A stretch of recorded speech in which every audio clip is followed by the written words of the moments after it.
Yandra Vinaka. Vinaka, bonjour Stéphanie.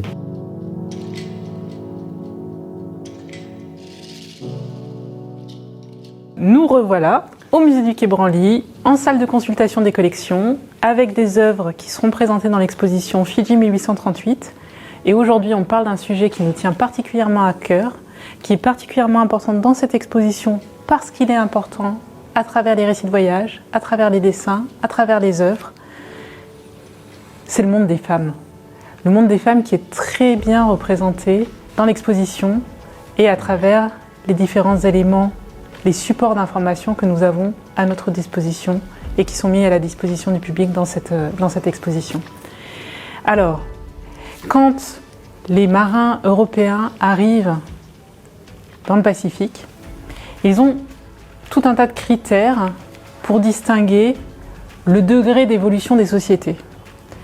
Un des critères qu'ils ont, qui me fascine toujours, c'est ce qu'ils comprennent de la façon dont les femmes sont traitées dans la société. Ça leur sert à émettre des avis, pour ne pas dire des jugements, sur le degré d'évolution qu'une société a atteint. Et quand ils arrivent à Fidji, ils ont des préjugés qui sont négatifs globalement, qui sont liés en partie à la couleur de peau des gens. Ils ont quand même tendance à considérer qu'il y a une certaine sauvagerie dans la société fidjienne.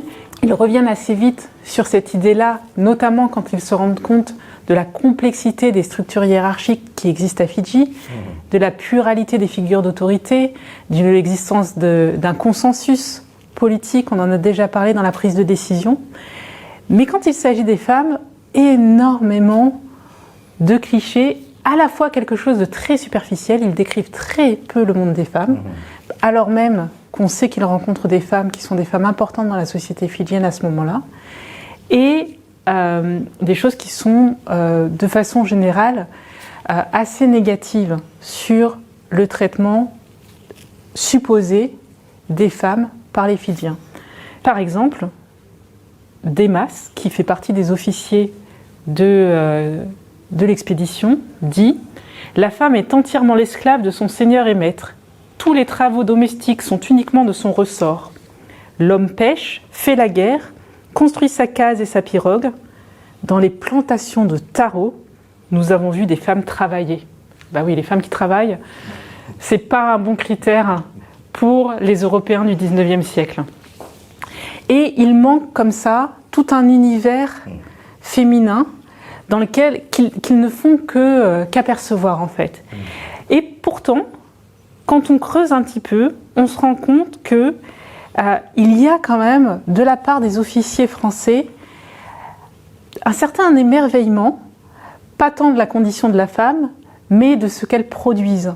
Et en particulier, certains biens qui sont des biens de valeur et d'échange qu'on trouve à Fidji, qui sont produits par les femmes, sont le tapa, massi, les étoffes d'écorce battue, la vannerie, la poterie dans certaines régions. Tout ça est produit par les femmes et émerveille pas mal les Européens. Je peux citer de mémoire Gaston de Roquemorel, qui est le second de Dumont d'Urville sur l'Astrolabe, et qui notamment s'émerveille en fait de la production de poteries, parce que ce sont des poteries vernies. Le visiteur en verra quelques-unes dans l'exposition.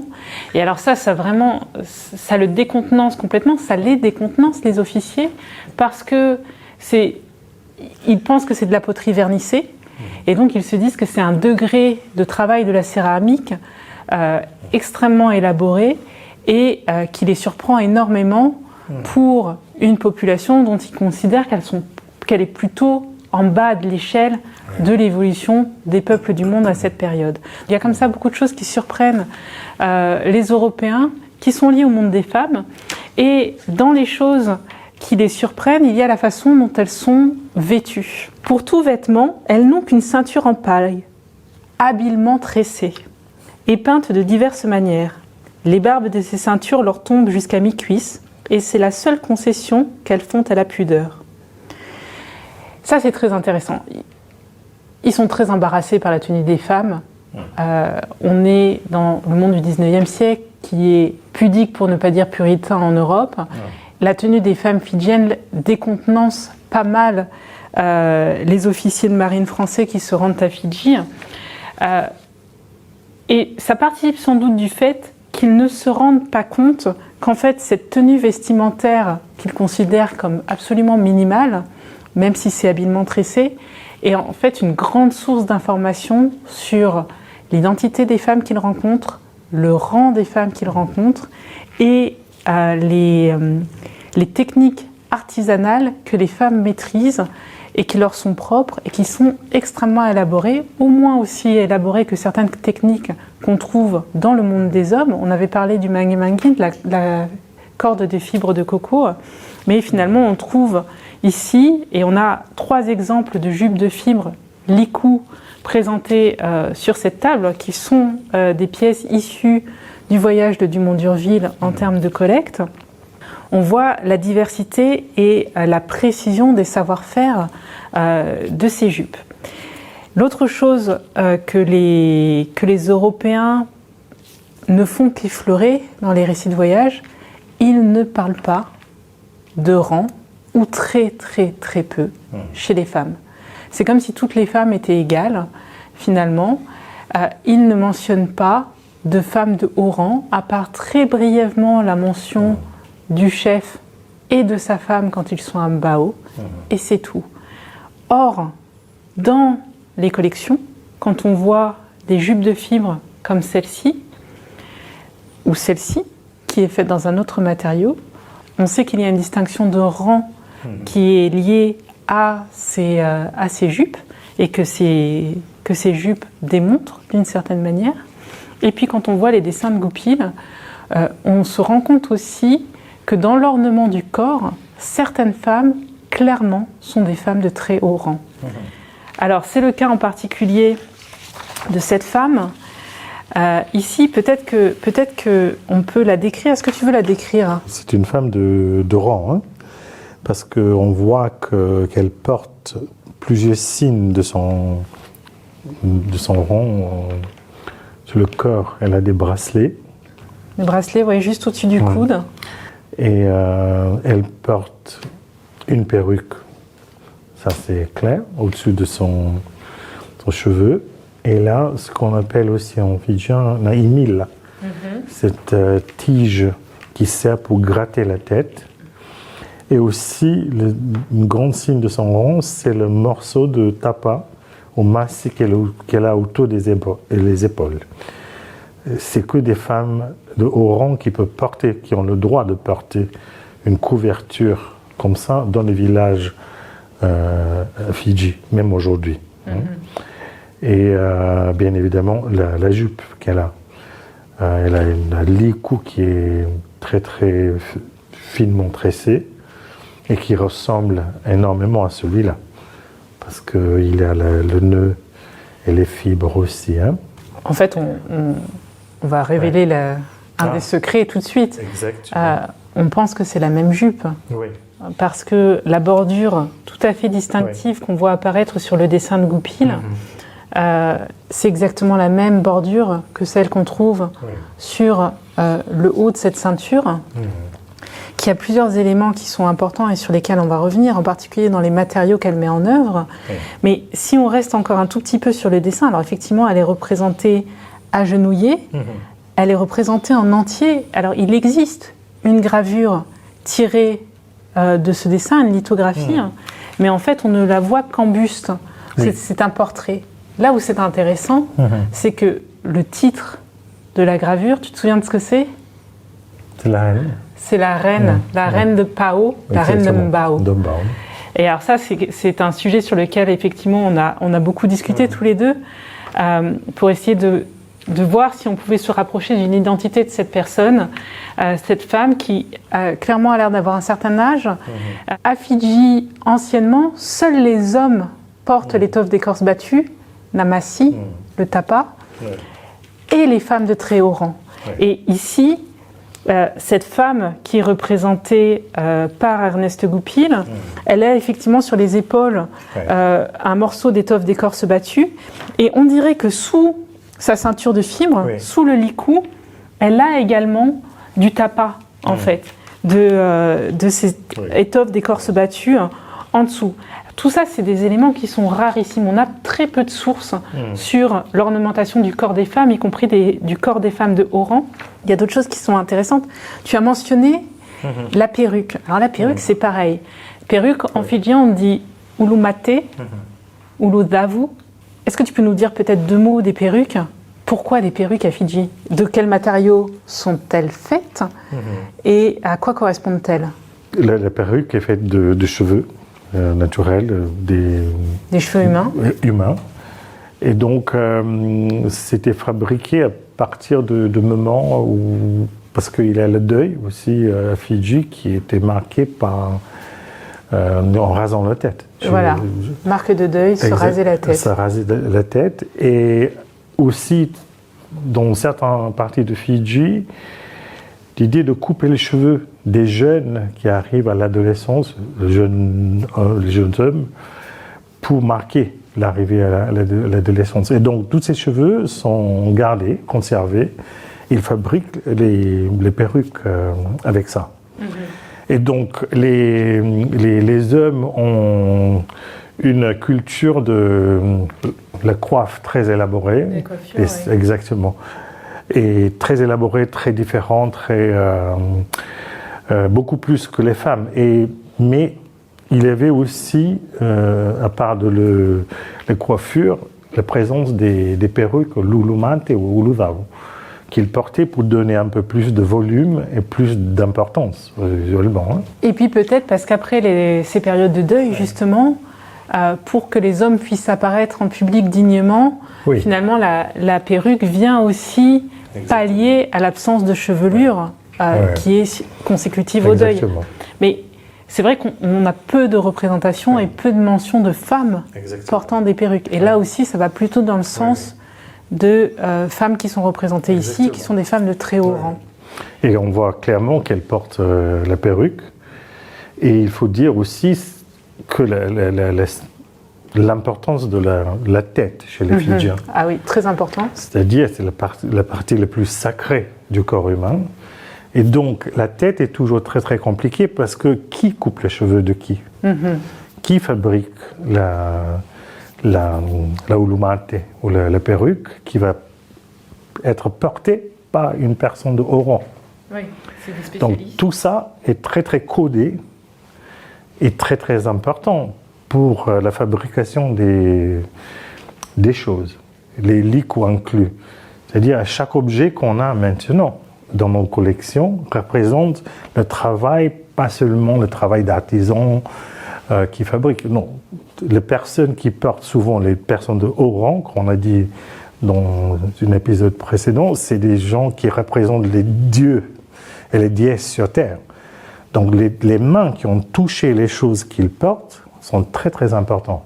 C'est également les tribus de haut rang qui se spécialisent dans la fabrication des objets pour le roi ou la reine, et pour le chef. Donc, et c'est intéressant parce qu'elle a posé pour le portrait en portant cette perruque.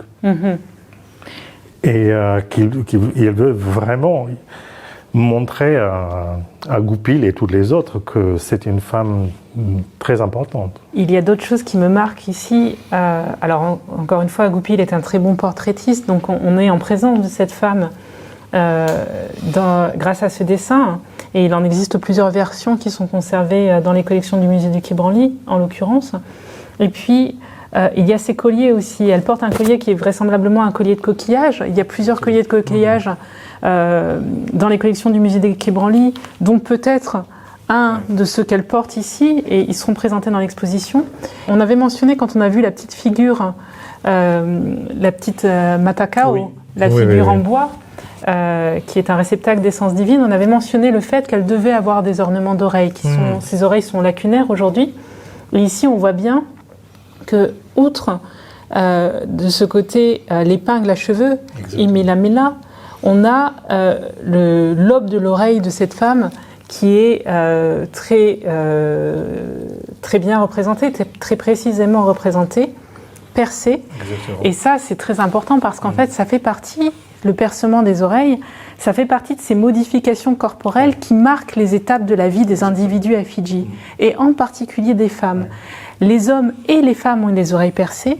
Comme ailleurs en Polynésie, c'est la première modification corporelle que subissent les enfants assez tôt, avant la puberté, le percement des oreilles, et puis avec un entretien du lobe de l'oreille pour pouvoir y insérer des ornements qui sont parfois assez spectaculaires. Et puis il y a une autre modification corporelle extrêmement importante à Fidji, qui est le tatouage.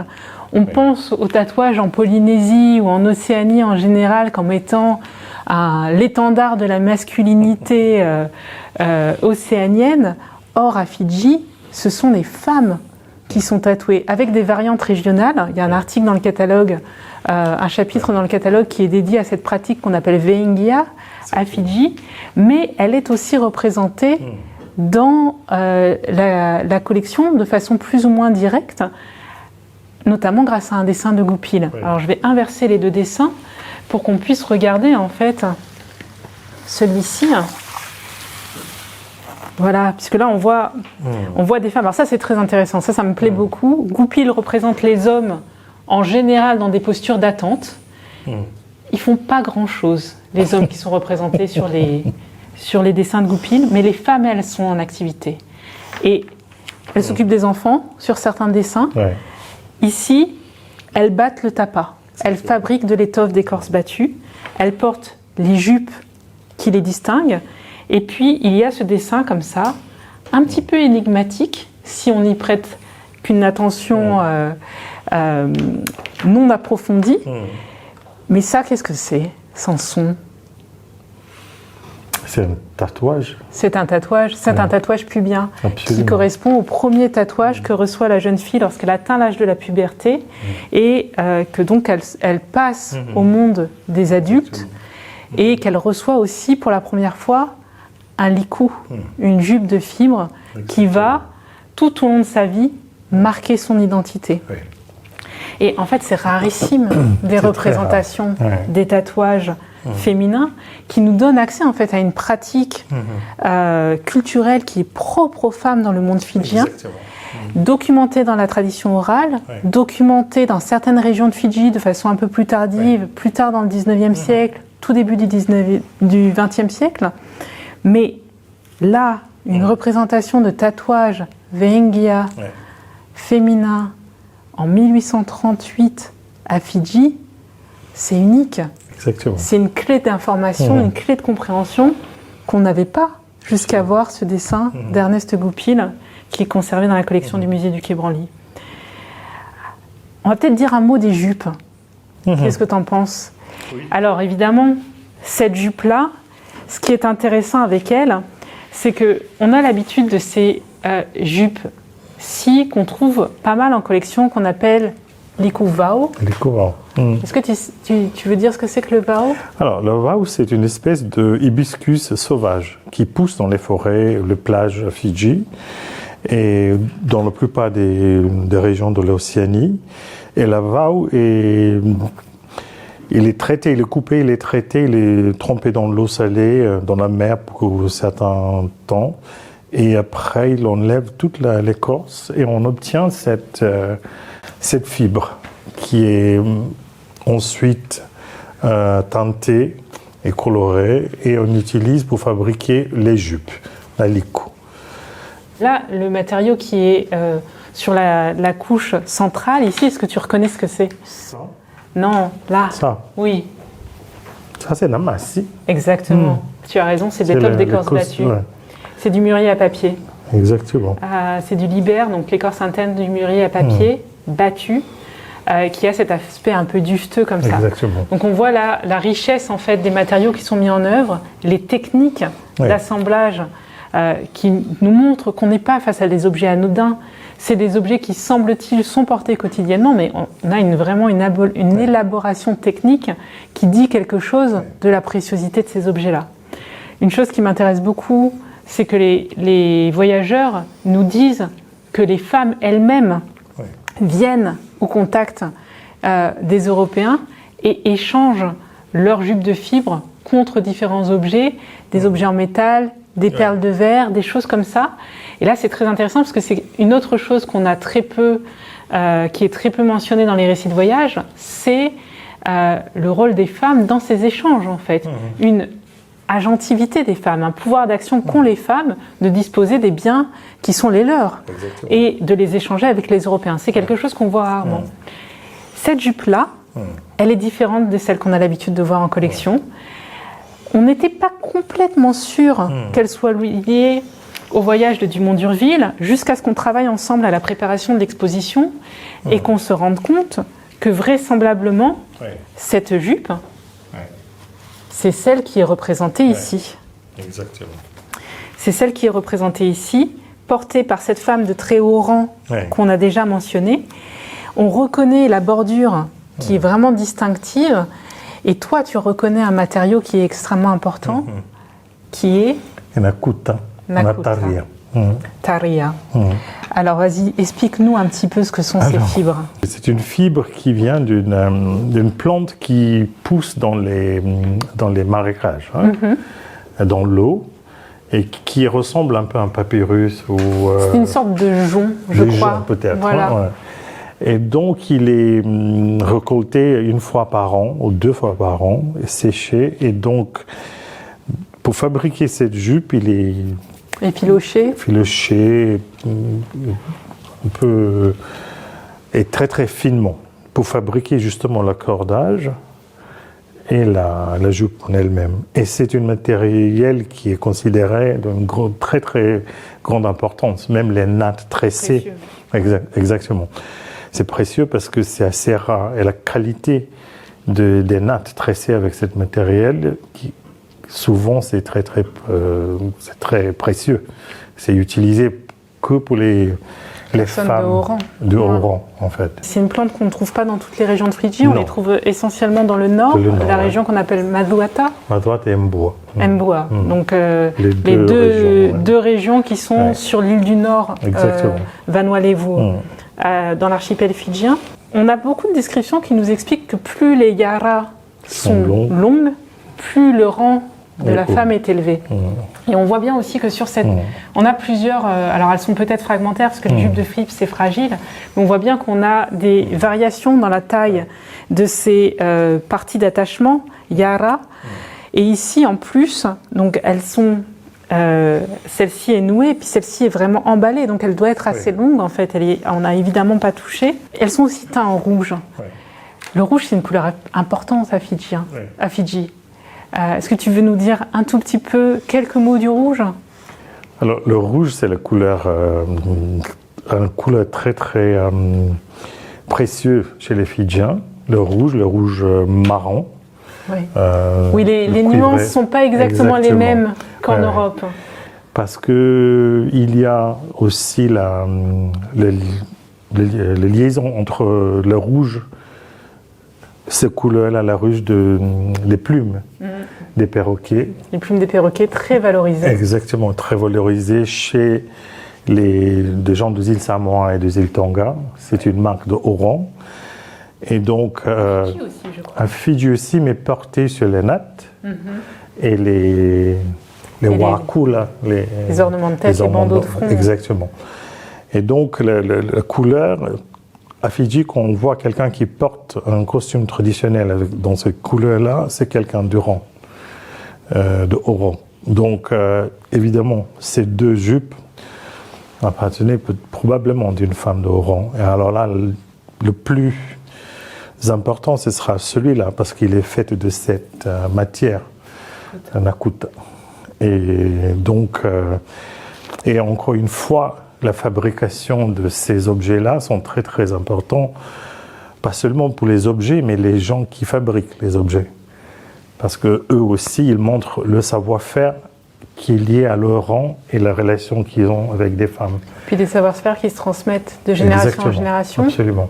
Et pour ces objets-là, dans le monde des femmes. Exactement, le monde des femmes, et c'est que des femmes de ces familles-là qui gardent ces savoir-faire. Et ce qui est encore une fois intéressant, c'est que finalement, Dumont d'Urville et les membres de l'équipage de l'Astrolabe et de la Zélé, ils décrivent peu les femmes, Ils décrivent pas de femmes de rang, ils décrivent pas de distinction de rang parmi les femmes. Et pourtant, quand on regarde les objets, c'est là, c'est sous nos yeux, c'est évident, et c'est ce qu'on donne à voir dans l'exposition. Absolument. Et je pense qu'avec des mois et des mois dans les hautes mers entre hommes, ils ont la tendance d'oublier que les femmes existent aussi, peut-être, non? Oui, ou alors du coup, quand ils les voient, ils ont tendance à pas regarder leur rang. Non, mais les choses à dire, c'est aussi tout le savoir-faire des femmes qui est représenté par les objets, mais aussi dans le monde des femmes, les choses qui ne sont pas très très documentées, mais qui sont très très présentes dans ce monde féminine, qui est un monde vraiment très propre.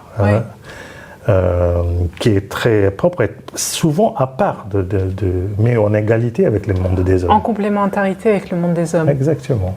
Toujours Absolument. cette idée de dualité, Exactement. de réciprocité, Absolument. face à face. Face à face. Et ça, c'est la ligne qui souligne, qu'on aimerait bien montrer dans cette expo. Dans cette exposition. C'est vraiment ce deux mondes en égalité.